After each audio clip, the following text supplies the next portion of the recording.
নিজের স্ত্রী বাদ দিয়ে অন্যের প্রতি যাদের আকর্ষণ, পরকীয়া প্রেমে যারা লিপ্ত, এরকম মানুষ দেশে নেই?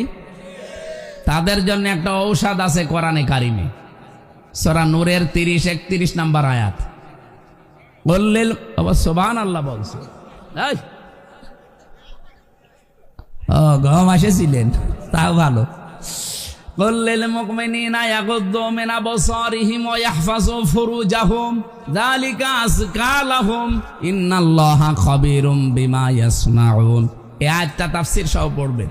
কোন মানুষের যদি এই রোগ থাকে যে বিয়ের পরে পরে নিজের বউ 1 বছর 2 বছর ভালো লাগতো, এখন আর ভালো লাগে না, অন্যের বউ দেখলে কেমন যেন ভালো ভালো লাগে, এরকম মানুষ নেই? এটা একটা রোগ।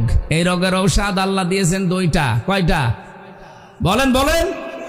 একটা হোমিওপ্যাথি, একটা অ্যালোপ্যাথি, নাকি কি বলেন? 1 নম্বরে আল্লাহ বলেন এই দৃষ্টি নিম্নগামী করা লাগবে। 2 নম্বরে লজ্জা স্থানের হেফাজত করা লাগবে।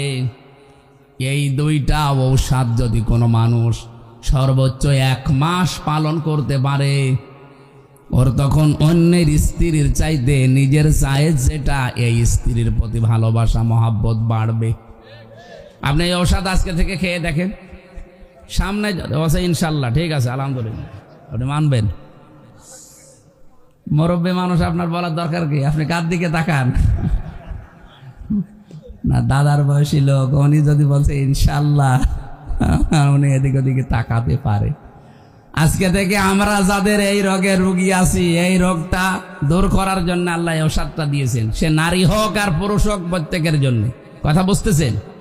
মেয়েরা যারা এসেছেন, আপনাদের জন্য পুরুষের জন্য একই ওয়াজ, আপনার জন্য আলাদা একটা ওয়াজ। নবীজি বলেন ওই মহিলা জাহান্নামী, ওই মহিলা জাহান্নামী, ওই মহিলা জাহান্নামী, যে তার স্বামীর সামনে মেজাজ নিয়ে কথা বলে। এই কয়া ইউনিয়নে এসব নেই।